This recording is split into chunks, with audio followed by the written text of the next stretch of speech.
Good afternoon, everybody. So today we are here. I am presenting you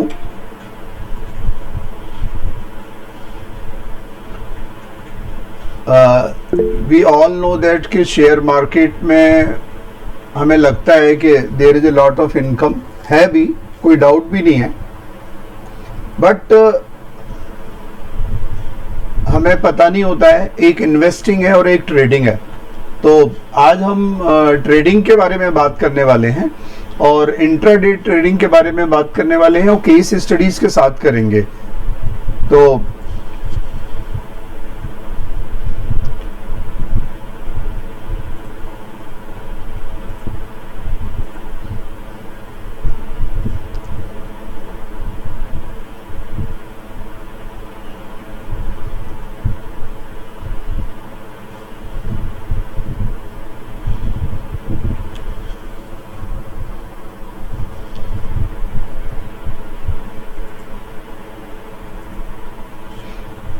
हाँ जी, तो आज का हमारा जो सेशन है, एक तो हम इसमें बात करेंगे व्हाट इज इंट्राडे ट्रेडिंग, और इंट्राडे ट्रेडिंग में हम क्या स्ट्रेटेजी अडॉप्ट करें जिससे कि हमारे सक्सेस के चांसेस बढ़ जाएं। देखिए 100% गारंटेड कोई स्ट्रेटेजी नहीं होती, तो बहुत सारी स्ट्रेटेजीज हैं। तो हमको कौन सी स्ट्रेटेजी समझ में आ गई है, कौन सी हमें सूट करती है, तो सबके लिए अलग अलग होता है। तो आज हम जो एक बहुत ही पॉपुलर स्ट्रेटेजी है जिसको ORB स्ट्रेटेजी बोलते हैं, उसके बारे में बात करेंगे। तो आप में से तो 1984 से मैं शेयर मार्केट में हूँ और शेयर मार्केट में आया, ट्रेडिंग किया, इन्वेस्टिंग किया, फिर बाहर चला गया, फिर आया। तो ये कई प्रकार का मेरा एंट्री एंड एग्जिट मार्केट में रहा है। इस ड्यूरेशन में I learned a lot of money and I lost a lot of money. कोई ये कहे कि मैंने शेयर मार्केट से सिर्फ कमाया ही कमाया है, तो आई डोंट बिलीव, ऐसा है भी नहीं, क्योंकि हम कमाते भी हैं और गंवाते भी हैं। ये शेयर मार्केट है, यहाँ फ्लक्चुएशन होता है। आप देखेंगे शेयर मार्केट की डेली रिपोर्ट मैं आपको शेयर करके कभी दिखा दूंगा कि कोई कोई शेयर एक दिन में 20% भी बढ़ जाता है। इसका मतलब कोई कोई शेयर 1% में 20% डाउन भी चला जाता है। तो रिस्क भी बहुत सारा रहता है। और मैं ट्रेनिंग में इन्वॉल्व रहा हूं ICICI बैंक के साथ और दूसरे कुछ ऑर्गेनाइजेशंस के साथ, कॉलेज टीचिंग के अलावा विजिटिंग फैकल्टी, और मैं BSE इंस्टीट्यूट है जो बॉम्बे स्टॉक एक्सचेंज का एक इंस्टीट्यूट है, वो भी कुछ कोर्सेज कराते हैं शेयर मार्केट के, उनके साथ भी मैं फैकल्टी रहा हूँ। कुछ मैंने बुक्स भी लिखी हुई हैं, खासतौर से बिजनेस स्टडीज, मैनेजमेंट और अकाउंटिंग की। और आप में से बहुत सारे लोगों को पता भी होगा कि मेरा एक वीडियो लेक्चर सीरीज भी है, CEC UGC कॉमर्स चैनल पर है। फाइनेंशियल अकाउंटिंग का एक सीरीज है 17-18 लेक्चर्स का, जिसमें बेसिक और फंडामेंटल्स हैं। तो मैं एक लर्नर हूँ, मैं कुछ न कुछ करता रहता हूँ, तो सीखता रहता हूँ और कोशिश करता हूँ कि वो जो नॉलेज मैं कर रहा हूँ वो सिर्फ मेरे लिए नहीं है, बीइंग ए टीचर भी मेरे लिए नहीं है, तो I have to share it with it. चलिए, तो अभी 10 मिनट्स हो चुका है एंड वी होप जितने लोग भी जुड़े हैं। तो सबसे पहले इंट्राडे ट्रेडिंग क्या होती है, व्हाट इज इंट्राडे ट्रेडिंग? तो intraday trading refers to the buying and selling of stocks on the same day. सिर्फ स्टॉक्स नहीं, ये ऑप्शन या इंडेक्सेस भी आप बाय सेल कर सकते हैं।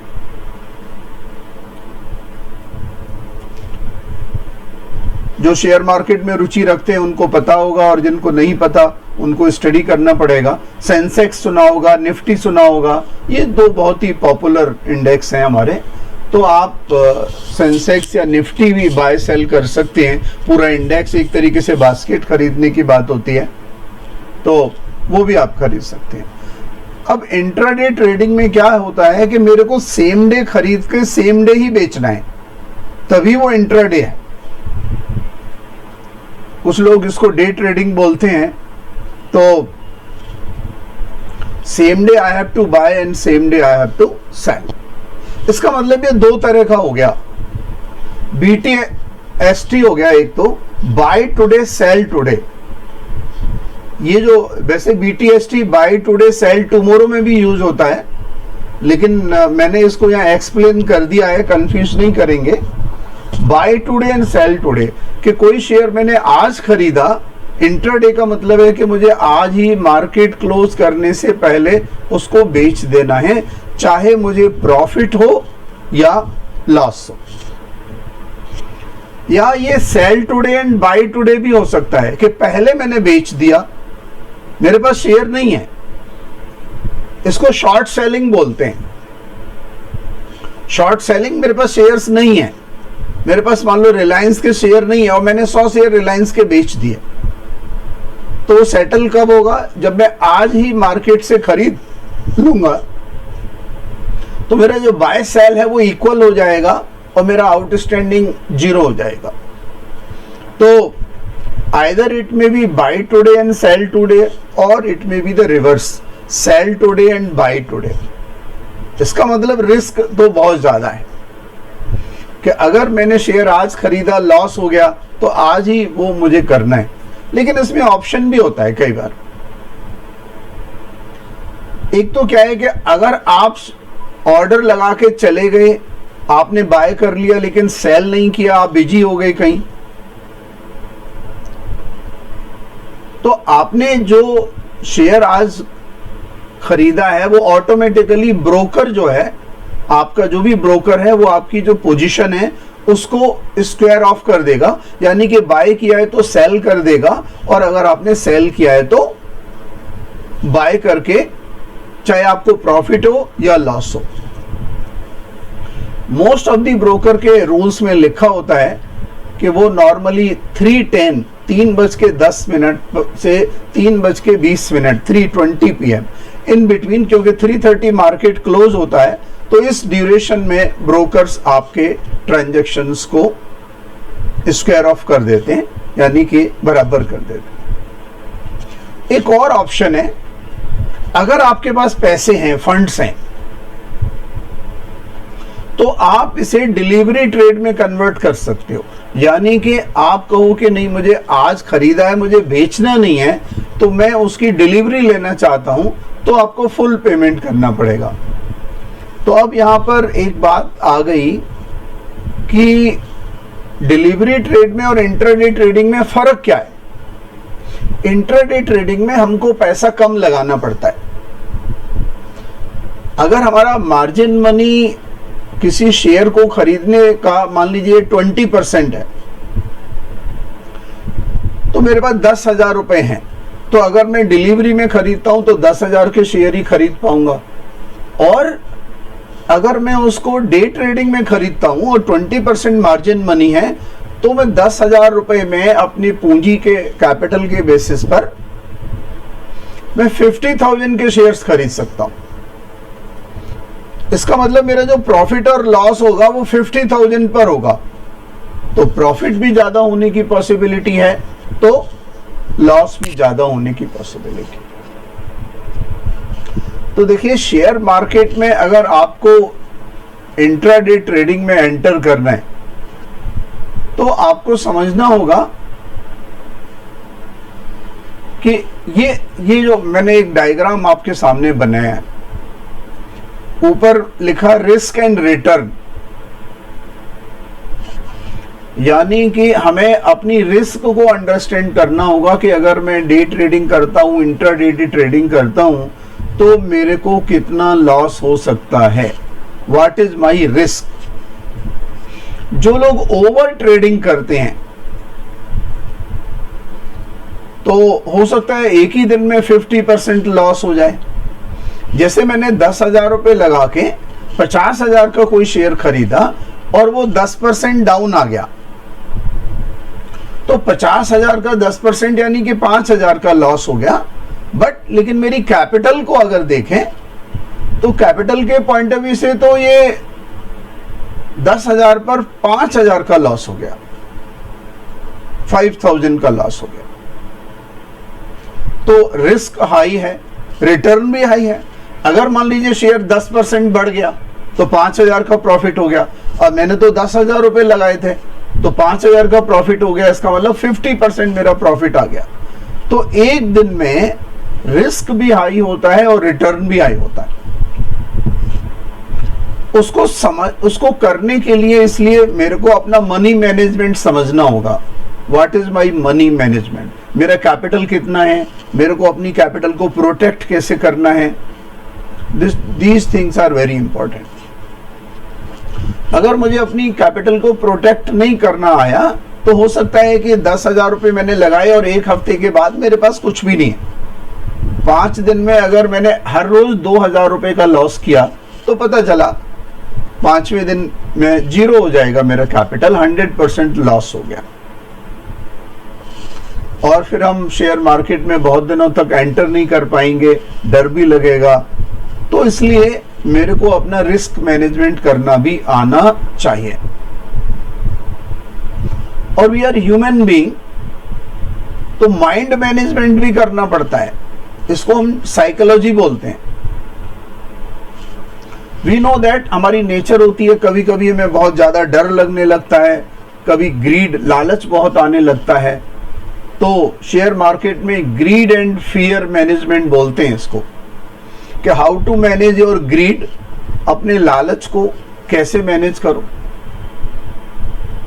हम नहीं कर पाते, कई बार मैं भी नहीं कर पाता था।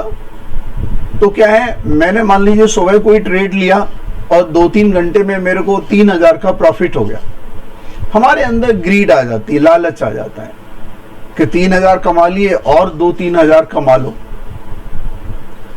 और बहुत दिन ऐसा हुआ कि वो जो 3,000 प्रॉफिट था वो भी चला गया और पता चला मैं एंड ऑफ द डे में 3,000 माइनस आ गया, लॉस। तो इसके लिए भी मुझे बहुत ट्रेनिंग लेना पड़ा कि साइकोलॉजी मैनेजमेंट या माइंड मैनेजमेंट को कैसे काम करता है। तो ग्रीड एंड फियर मैनेजमेंट भी सीखना पड़ता है। आप कोई भी काम करें, आपके पास कार है, कार चलानी है, तो आपको ड्राइविंग तो सीखनी पड़ेगी। तो बेसिक नॉलेज बहुत जरूरी है। बेसिक नॉलेज में तो आपको केवल यही पता चलता है ना कि स्टीयरिंग क्या है, क्लच क्या है, गियर क्या है, कितने गियर होते हैं,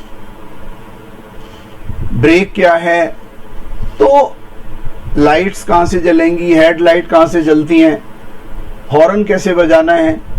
तो ये सारा एक बेसिक नॉलेज है। तो शेयर मार्केट में एंटर करना है तो सबसे पहले आपको या तो बुक्स के माध्यम से, या अगर आपके बुक्स पढ़ के करें, या YouTube पर वीडियो लेक्चर्स देखें, या कहीं पर जाके ट्रेनिंग प्रोग्राम ज्वाइन करें। और ट्रेनिंग प्रोग्राम ज्वाइन करके आप नॉलेज गेन करें। तो बेसिक नॉलेज एंड ट्रेनिंग जरूरी है। आप हो सकता है बहुत सारे लोगों ने ड्राइविंग अपने आप सीख ली हो, या अपने भाई बहन या किसी फैमिली वाले की हेल्प से, but otherwise most of the people कोई कार ड्राइविंग स्कूल के साथ ज्वाइन करते हैं और ट्रेनिंग लेते हैं। और ट्रेनिंग में क्या होता है, वो बराबर में हमारे साथ एक एक्सपर्ट बंदा बैठा होता है और उसके पास भी क्लच ब्रेक का कंट्रोल होता है, और जब हम मैनेज नहीं कर पाते हैं तो वो मैनेज करता है। यानी कि देखिए, आपको शेयर मार्केट तो उससे इक्वली रिस्क है। गाड़ी आपने ठीक से नहीं चलाई, एक्सीडेंट हो गया, गाड़ी में लॉस हो गया, किसी को आपने मार दिया तो पुलिस केस भी बन गया, उसको भी कंपनसेशन देना पड़ेगा। शेयर मार्केट में उस तरह का लॉस तो नहीं है, लेकिन आप अपना डैमेज तो कर ही लेते हैं। आपकी जो कैपिटल होती है वो लॉस हो जाएगा, और फिर आप मेंटली भी डिस्टर्ब रहेंगे। तो जब हम ट्रेनिंग ले लेते हैं, तो आजकल ड्राइविंग के लिए भी आपने देखा होगा कि वर्चुअल ड्राइविंग आ गया है। तो आप वर्चुअल ड्राइविंग कर सकते हैं, देख सकते हैं कि कैसे गाड़ी को मैनेज करना है।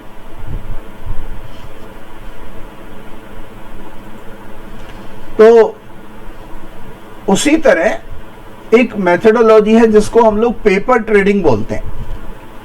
पेपर ट्रेडिंग का मतलब होता है कि आप एक्चुअल में कोई बिजनेस नहीं करेंगे, एक्चुअल में शेयर खरीदेंगे और बेचेंगे नहीं, सिर्फ आप अपने पेपर पर नोट करेंगे कि आपने 100 शेयर इस रेट में खरीदा, और फिर आप जब बाइंग का डिसीजन ले रहे हैं तब आप वो नोट कर लेंगे बाय, जब आप सेलिंग का डिसीजन ले रहे हैं तो वो आप नोट कर लेंगे।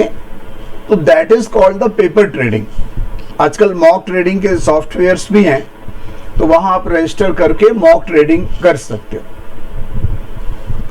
तो वहां पर आपको एक वर्चुअल मनी मिलता है 10,000 1 लाख या वट एवर इट इज।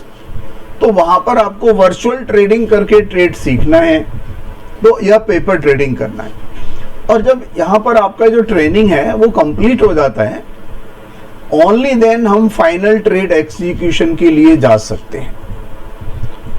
आपको पता होगा कि जब तक आप ड्राइविंग लाइसेंस आपका लर्निंग होता है तो एक एल आपको गाड़ी के साथ लगाना पड़ता है, और आपको गाड़ी सावधानी से चलानी पड़ती है। और आपके आसपास के लोग भी, आप जब गाड़ी चला रहे हैं आपके आगे कोई गाड़ी है, एल लिखा है, तो you have to take care कि आपको पता है सामने वाला परफेक्ट ड्राइवर नहीं है। तो द मोमेंट यू डिसाइड कि मुझे शेयर मार्केट में ट्रेडिंग करना है, तो आपके घर वाले आपको पूरी छूट नहीं देने वाले। दे विल कहेंगे अच्छा ट्रेडिंग आता तो है नहीं, हम वॉच करेंगे, हम देखेंगे, केवल 10,000 रुपये मिलेंगे, आप काम करो फिर हमें बताओ। तो जो फाइनल ट्रेड एग्जीक्यूशन है वो इतना सारा ट्रेनिंग के बाद ही शुरू होगा। आप चाहें कि आज का प्रोग्राम ज्वाइन करें और उसके बाद आप डिमेट अकाउंट ओपन कर लें, और डिमेट अकाउंट ओपन करने के बाद आप कहें कि आप कल से शेयर ट्रेडिंग करें और पैसा कमाने लग जाएं, तो इसकी जो प्रोबेबिलिटी है वो बहुत ही कम है। तो अब ये सारी बात जानने के बाद अब हम जो बात आती है उस पर आते हैं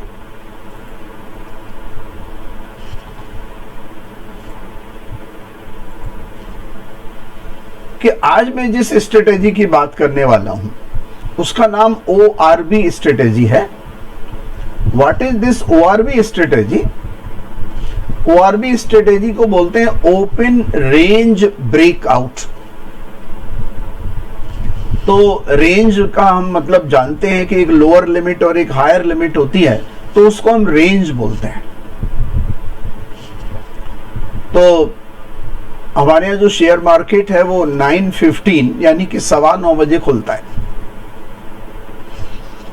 तो जब शेयर मार्केट ओपन होता है तो प्राइस क्या होगा हम देखेंगे, मार्केट को वॉच करेंगे। तो एक हम टाइम फ्रेम डिसाइड करते हैं कि मैंने 5 मिनट का रेंज लेना है या 10 मिनट का या 15 मिनट का या 30 मिनट का। सब लोग अपने अपने हिसाब से अपना जो टाइम फ्रेम है वो डिसाइड करते हैं। मोस्टली जो लोग ट्रेड लेते हैं या जो प्रोफेशनल हैं, दे एडवाइज 15 मिनट्स कैंडल, कि 15 मिनट का टाइम फ्रेम तय करें, यानी कि 9:15 से 9:30 तक आप कोई भी ट्रेड मार्केट में ना लें, और 9:30 के बाद फिर आप देखें, एनालिसिस करें। मैं आपको एक्चुअल केस स्टडी बताऊंगा बेसिक बताने के बाद। जो अभी 2 जुलाई का जो मार्केट है उसका एग्जाम्पल दूंगा, लाइव एग्जाम्पल दूंगा। तो टाइम फ्रेम डिसाइड करना पड़ता है। तो मैंने कहा कि most of the professional people हमें एडवाइस करते हैं कि 15 मिनट्स के टाइम फ्रेम में काम करना चाहिए। इसका मतलब ये हुआ कि हम 9:15 से 9:30 मॉर्निंग में कोई भी ट्रेड नहीं लेंगे। तो 9:30 के बाद जो शेयर का प्राइस है, जिसको हम ऑब्जर्व कर रहे हैं, जिसको हम वॉच कर रहे हैं, क्या उसने रेंज ब्रेकआउट किया? रेंज का मतलब एक लोअर लिमिट हो गया, एक हायर लिमिट हो गया, यानी कि उस शेयर का आज का 15 मिनट का लोएस्ट प्राइस क्या था और हाईएस्ट प्राइस क्या था। अगर शेयर हाईएस्ट प्राइस को क्रॉस करके ऊपर जाता है तो इसको ब्रेकआउट बोलते हैं। वैसे तो कई लोग ब्रेकआउट दोनों ऊपर नीचे को बोलते हैं, लेकिन नॉर्मली नीचे को ब्रेकडाउन बोलते हैं। अगर शेयर प्राइस लोअर लिमिट को, आज के 15 मिनट की जो लोअर लिमिट है उससे नीचे चला जाता है तो ब्रेकडाउन बोलते हैं। तो ब्रेकआउट में बाय का शेयर ट्रेड लेना होता है और ब्रेकडाउन में सेल का शेयर लेना होता है। तो हम शेयर मार्केट में जब हमारा डिमेट अकाउंट है वहां पर हमें चार्ट अवेलेबल होते हैं। जैसे मैं जिरोधा में ट्रेड करता हूं, जिरोधा प्लेटफॉर्म अच्छा है, और एक आईसीआईसीआई डायरेक्ट में ट्रेड करता हूं। पहले मेरा आईसीआईसीआई डायरेक्ट में पुराना अकाउंट है, जिरोधा में अभी नया है। और भी मैंने प्लेटफॉर्म देखे हैं, जैसे आपने स्टॉक भी देखा है, but Zerodha is far far better. तो हाई एंड लो हम उस पर्टिकुलर शेयर प्राइस का, इंडेक्स का मार्क कर लेंगे कि इसका हाई प्राइस क्या था, और फिर वेट एंड वॉच करेंगे कि इसमें ब्रेकअप, ब्रेकआउट या ब्रेकडाउन होता है क्या। कभी कभी कोई शेयर ह्यूज गैप के बाद खुलता है, यानी कि कल शेयर 100 रुपए बंद हुआ और आज 110 खुला, 10% अप, इसको हम गैप अप बोलते हैं। या कल 100 रुपए शेयर बंद हुआ और आज 90 रुपए खुला, इसको हम गैप डाउन बोलते हैं। अगर कोई शेयर आप जिसको वॉच कर रहे हैं वो गैप अप खुलता है या गैप डाउन खुलता है, तो नॉर्मली हम उस शेयर में हमें ट्रेड नहीं लेना चाहिए, क्योंकि उसमें वॉलेटिलिटी बहुत ज्यादा है और हो सकता है हमें ज्यादा प्रॉफिट हो जाए, लेकिन ज्यादा प्रॉफिट होता है तो ज्यादा लॉस की प्रोबेबिलिटी भी रहती है। और क्या रूल है इसके, जो ब्रेकआउट हुआ है, क्या वो रियल ब्रेकआउट है या फेक ब्रेकआउट है, ये भी हमें चेक करना पड़ेगा। ये कैसे पता चलेगा कि रियल ब्रेकआउट है या फेक ब्रेकआउट है? उसके लिए हम वॉल्यूम भी चेक करते हैं। हम देखेंगे वॉल्यूम मतलब होता है कि इस 15 मिनट में कितने शेयर खरीदे या बेचे गए, वो डेटा अवेलेबल होता है। और अगर वॉल्यूम भी अप है ब्रेकआउट के साथ, यानी कि शेयर प्राइस अप गया, 15 मिनट का हाई रेंज उसने क्रॉस कर लिया और वॉल्यूम भी ज्यादा है, एवरेज नंबर ऑफ शेयर्स का ट्रेडिंग है वो भी ज्यादा है, तो वो हमारा फेक ब्रेकआउट नहीं होता। लेकिन अगर वॉल्यूम कम है तो फेक ब्रेकआउट होने की संभावना रहती है। तो फेक ब्रेकआउट लगता है तो हम उसमें ट्रेड नहीं लेते, चाहे ब्रेकअप हो या ब्रेक डाउन हो, वॉल्यूम तो हमें चेक करना ही पड़ेगा। दूसरे हमें चेक करना पड़ता है कि उस 15 मिनट के बाद नेक्स्ट जो कैंडल बनी, ब्रेकआउट होने के बाद जो कैंडल बनी है, क्या वो कंफर्मेशन दे रही है। कंफर्मेशन, डायरेक्शन का कंफर्मेशन। हम तेजी सोच रहे हैं तो तेजी ही हो रही है, मंदी सोच रहे हैं तो मंदी ही हो रही है। तो ऐसा अगर जब कंफर्मेशन हो जाता है, only then we decide to take the trade. तो ओआरबी स्ट्रेटेजी में हम क्या करेंगे, इसको प्राइस एक्शन बोलते हैं। प्राइस एक्शन यानी कि प्राइस इंक्रीज हुआ, वॉल्यूम भी इंक्रीज हुआ, जब दोनों कंबाइंड हो जाते हैं तो it is called price action. तो प्राइस एक्शन और वॉल्यूम जो है वो कंफर्म होना चाहिए। तो अगर हैवी बाइंग हो रही है तो हमें भी खरीदना है, और हैवी सेलिंग हो रही है तो हमें भी बेचना है। देखिए, मार्केट का एक मोस्ट इंपॉर्टेंट रूल है, गो विद द मार्केट।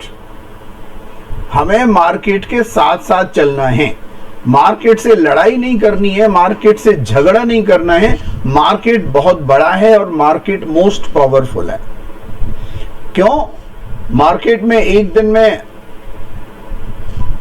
दसियों हजार करोड़ रुपए का वॉल्यूम होता है और हम 1000, 2000, 10,000, 50,000 के शेयर खरीदने और बेचने वाले हैं। तो हम मार्केट के साथ फाइट नहीं कर सकते।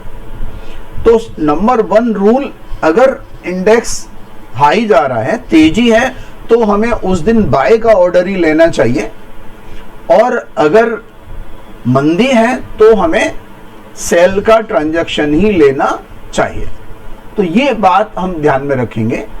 तो मैं अभी आपके सामने केस स्टडी प्रेजेंट करूंगा, जो मैंने आपको एक्सप्लेन किया है वो मैं आपको बताऊंगा। तो एक मैंने जो ट्रेडिंग रूल आपको बताया, ये बहुत ही इंपॉर्टेंट ट्रेडिंग रूल है, और जिस दिन भी मैं इसको वायलेट करता हूं, मैं अपनी बात कर रहा हूं, दूसरों की भी यही है, उसी दिन लॉस होने की प्रोबेबिलिटी बढ़ जाती है। यानी कि rule number 1, always we have to remember, go with market. Against the market जाने का बिल्कुल वैसा सिनेरियो है कि बहुत सारे भीड़ और बहुत सारे लोग एक तरफ जा रहे हैं, और आप उस क्राउड के अगेंस्ट जाना चाहते हो, तो वो क्राउड आपको जाने नहीं देगा। आप उन्हीं में फंस के गिर जाओगे, आपकी चोट लग जाएगी, घायल हो जाओगे, डेथ भी हो सकती है। तो गो विद मार्केट का जो रूल है, this is very very important and we must always remember it. इसको हमें हमेशा ही याद रखना है। चलिए अब हम केस स्टडी के बारे में बात करते हैं। तो मैं आपको दूसरा स्क्रीन प्रेजेंट करता हूं।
हाँ जी, तो मैंने आपके सामने ये एनएसई की वेबसाइट है, जो नेशनल स्टॉक एक्सचेंज है।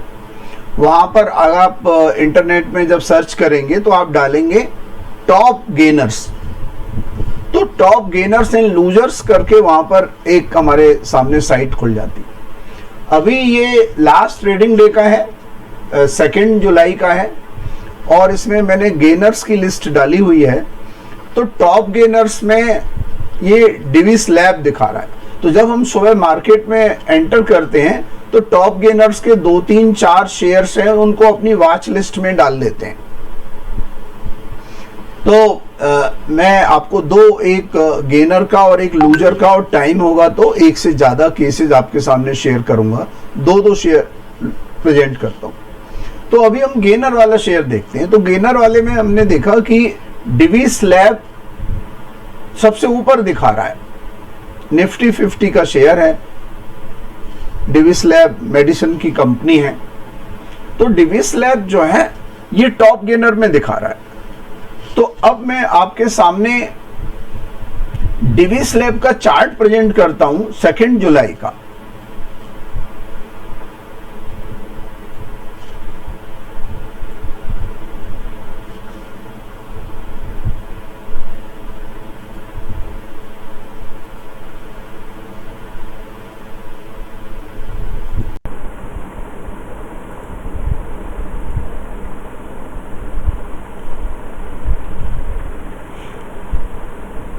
हाँ जी, तो मैं उसको थोड़ा बड़ा कर देता हूं क्लैरिटी के लिए।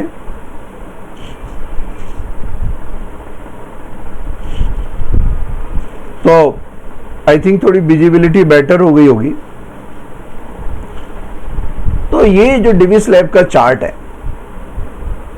इसमें ये 2 तारीख को पहला जो कैंडल बना है 9:15 से 9:30 का ये कैंडल है, जहां मेरा आपको कर्सर नजर आ रहा है। तो मैंने ये जीरोधा का ट्रेडिंग प्लेटफॉर्म है और उसमें बहुत सारे टूल्स होते हैं, आपको ये सारा समझना पड़ेगा। तो ये जो पहला वाला ग्रीन कैंडल बना, इसका मतलब मॉर्निंग में भी जब एनएसई की वेबसाइट होगी तो वहां भी ये गेनर्स की लिस्ट में होगा। तो मैंने इसमें 2 लाइन ड्रॉ की हैं। ये ऊपर वाली लाइन है, ये इसका हाईएस्ट प्राइस है 9:15 to 9:30 और ये नीचे इसका लोएस्ट प्राइस। तो हाईएस्ट प्राइस इसका क्या है 4485.72। तो सेकंड कैंडल भी ग्रीन बनी, ये फर्स्ट कैंडल है, सेकंड कैंडल भी ग्रीन कैंडल बनी। तो इसका मतलब ये हुआ कि 9:30 to 9:45 भी इसने कंफर्म किया कि ये जो शेयर है आज तेजी की तरफ दिख रहा है। मैंने कहा ना गो विद मार्केट। तो जैसे ही उसके बाद तीसरी कैंडल बनी और तीसरी कैंडल में ये 4485.79 के ऊपर गया तो हम बाय करेंगे। मान लीजिए आपको 4486 में बाय मिला, तो अब सवाल उठता है कि अगर नीचे चला गया तो मैं क्या करूंगा। तो नॉर्मली क्या होता है कि जो 15 मिनट की कैंडल होती है, कैंडल के बारे में आप में से कुछ लोग नहीं जानते होंगे तो मैं बता देता हूं एक बार। ये जो कैंडल नजर आ रहा है इसको मैं और बड़ा कर देता हूं या ये ड्रॉ करके बताता हूं।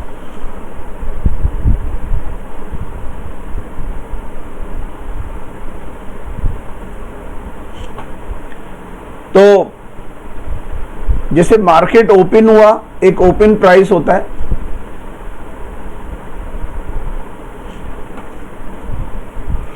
यहां पर मार्केट ओपन हुआ, फिर मार्केट ऊपर गया। आमतौर पर जब ग्रीन कैंडल होती है तो ऊपर जाता है, लेकिन इसका मतलब ये नहीं है कि यहां से सीधे ऊपर चला गया, कई बार ये नीचे भी आ जाता है। तो मार्केट नीचे भी आया इस दौरान और फिर ये बाद में ऊपर चला गया और 15 मिनट के बाद यहां पर क्लोज हुआ। तो ये जो ओपनिंग और क्लोजिंग वाला जो पार्ट है, इसको तो हम कैंडल की मेन बॉडी बोलते हैं। This is main body. और उसके ऊपर नीचे जो गया, इनको हम विक या टेल बोलते हैं। तो इसमें 4 चीजें हो गई, opening price, closing price, lowest price और हाईएस्ट प्राइस। तो एक कैंडल ये 4 आइटम्स को हमारे प्राइस रेंज को बताती है। तो हमने ये जो कैंडल ड्रॉ किया है, तो इस कैंडल में ये हमें पता चला, तो ये जो उससे नीचे, इससे पहले वाला जो कैंडल है, वहां पर मेरा स्टॉप लॉस होगा। यानी कि अगर मैंने यहां पर जो रेड मैंने ये लाइन ड्रॉ किया है, तो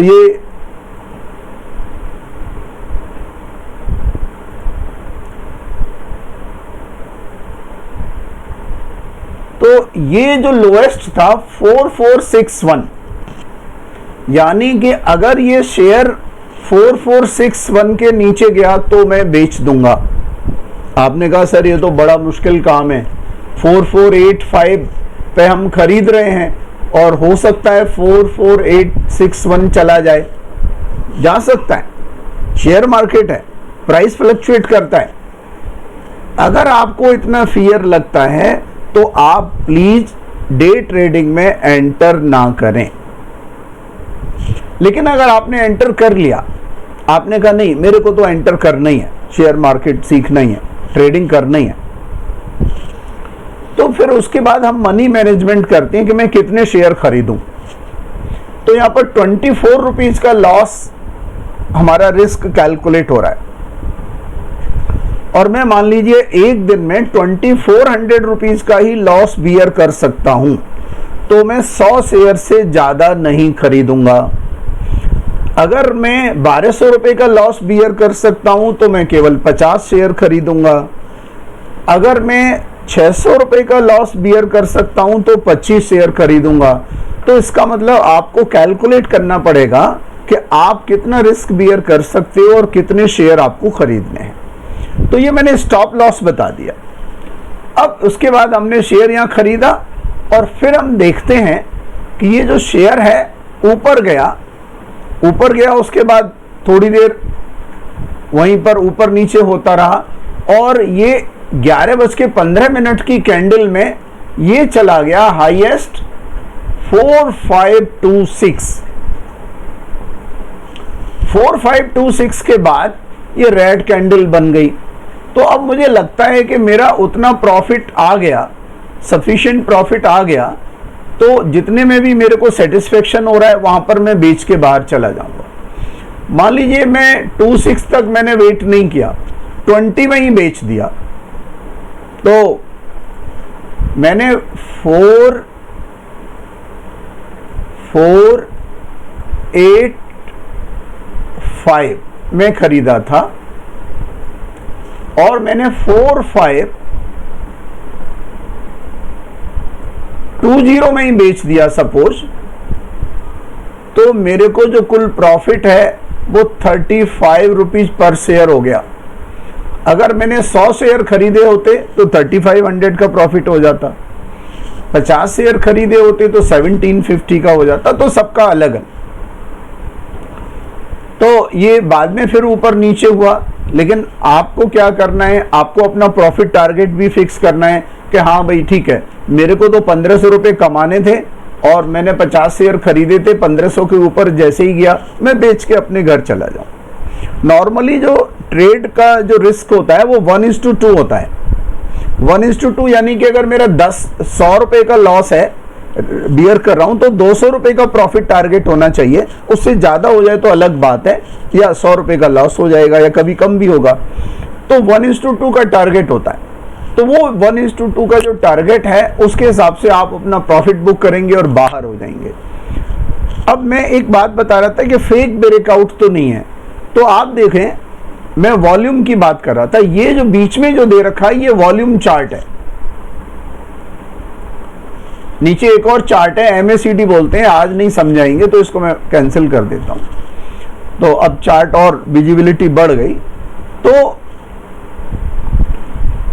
ये आपने देखा कि शेयर प्राइस भी ऊपर गया और कल का जो हमारा वॉल्यूम था, कल का वॉल्यूम यहां पर था जो 15 मिनट का वॉल्यूम था, और 2 जुलाई को, ये 1 जुलाई को वॉल्यूम है क्लोजिंग, 2 जुलाई को मार्केट खुला और एकदम से वॉल्यूम ऊपर गया।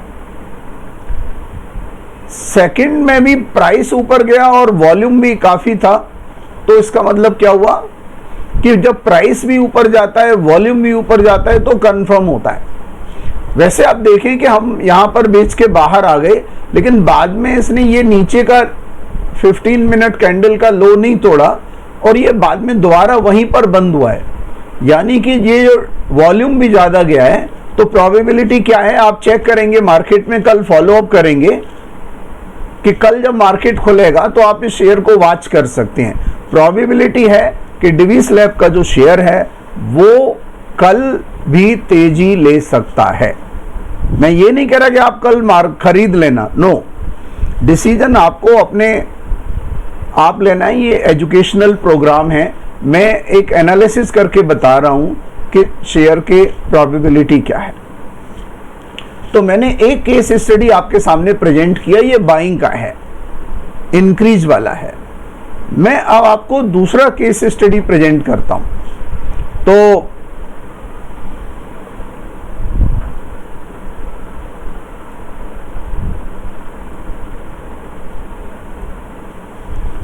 मैंने आपको गेनर एंड लूजर का लिस्ट शेयर किया था। NSE की वेबसाइट पे मोस्ट ऑथेंटिक होता है। तो अब मैं लूजर वाले पे क्लिक कर दिया।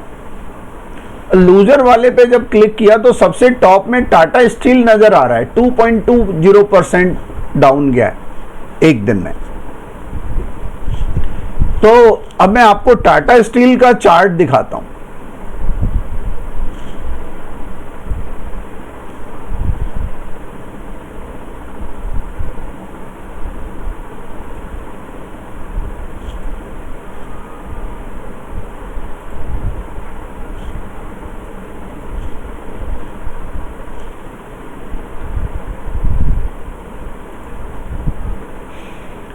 तो टाटा स्टील का जो चार्ट है,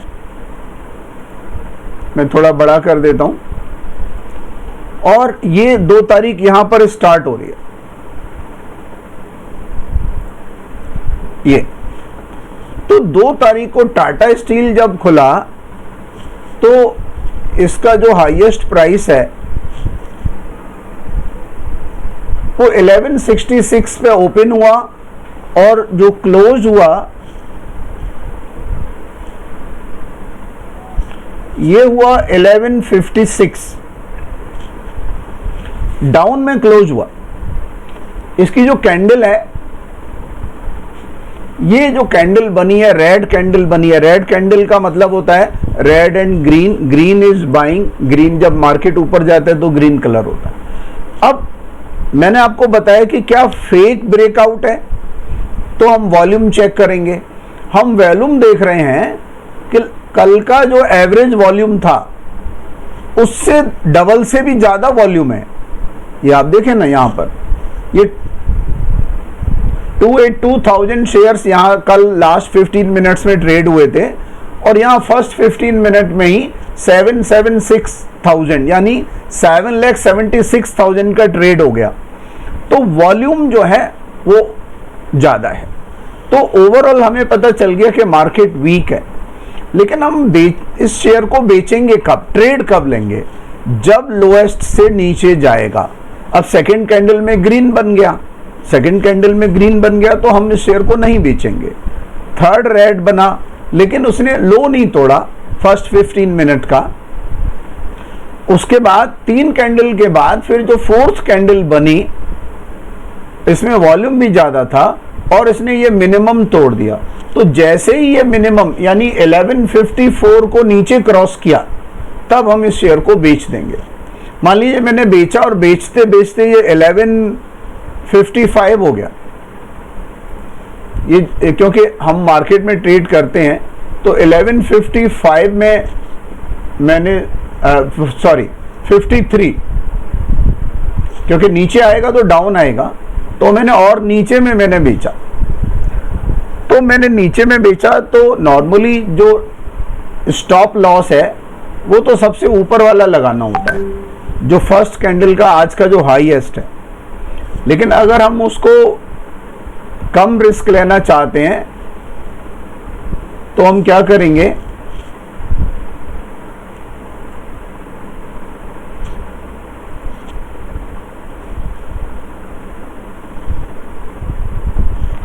ये जो इससे पहले वाली जो कैंडल का जो हाई है यानी कि 1157, तो 1157 या 1158 का मैं स्टॉप लॉस लगाऊंगा।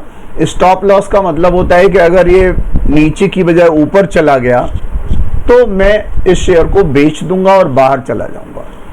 तो मैंने अपना स्टॉप लॉस डिसाइड किया 1158, 5 रुपए पर शेयर। तो अगर मैं 500 रुपए की रिस्क लेना चाहता हूं तो 100 शेयर ही बेचूं। तो मैंने 100 शेयर मान लीजिए यहां पर बेच दिया।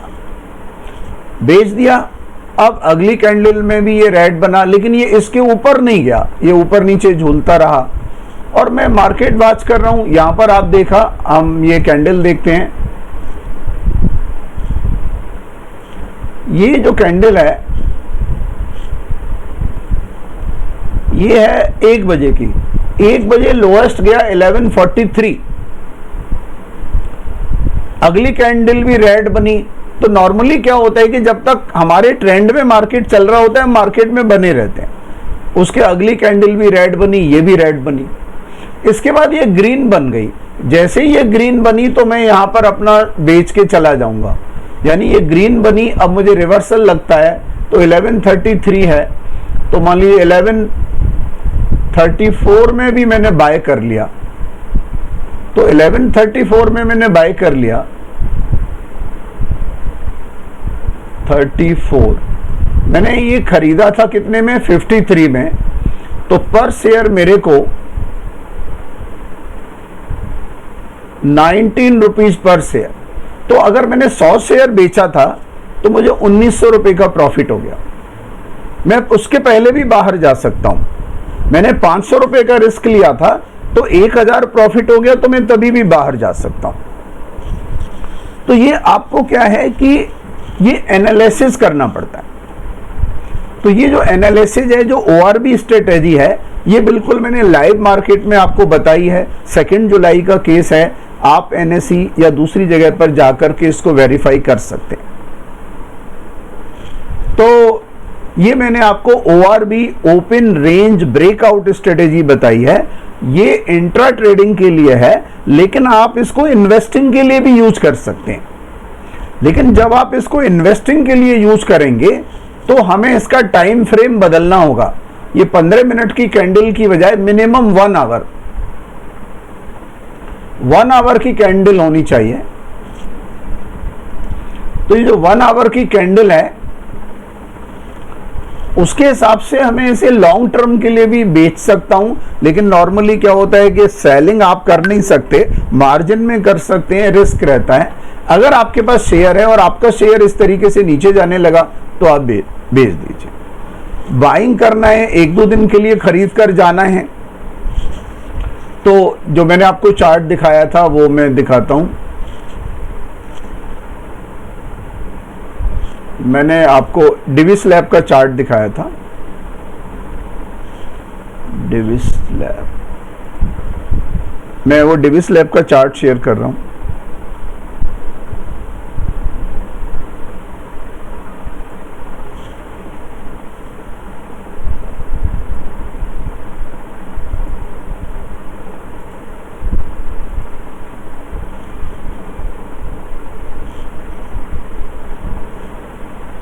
हाँ जी, तो ये जो डिविस लैब का चार्ट है, इसको मैं डेली टाइम फ्रेम या 1 आवर टाइम फ्रेम में देखूंगा।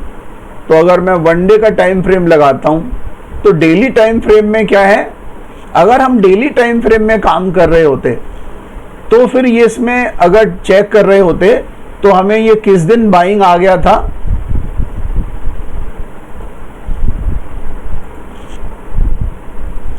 ये डेली टाइम फ्रेम में ये 28 जून को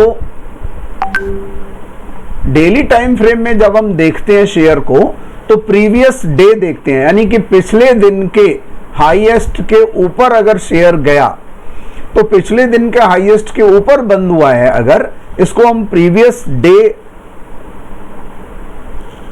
ब्रेकआउट बोलते हैं। तो प्रीवियस डे ब्रेकआउट में ये 28 जून को हाई गया था।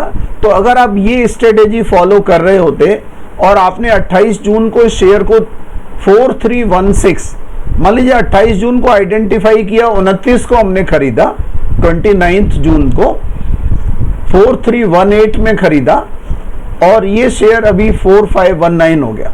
तो अगर आपने कैश में डिलीवरी में भी शेयर खरीदा है तो भी आपको इसमें करीब 250 रुपए पर शेयर का प्रॉफिट हो रहा है। 1 2 3 4 5 ट्रेडिंग डेज में 250 पर शेयर का। आपने 100 शेयर खरीदे होते तो फिर आप 250 मल्टीप्लाई कर लीजिए, आपका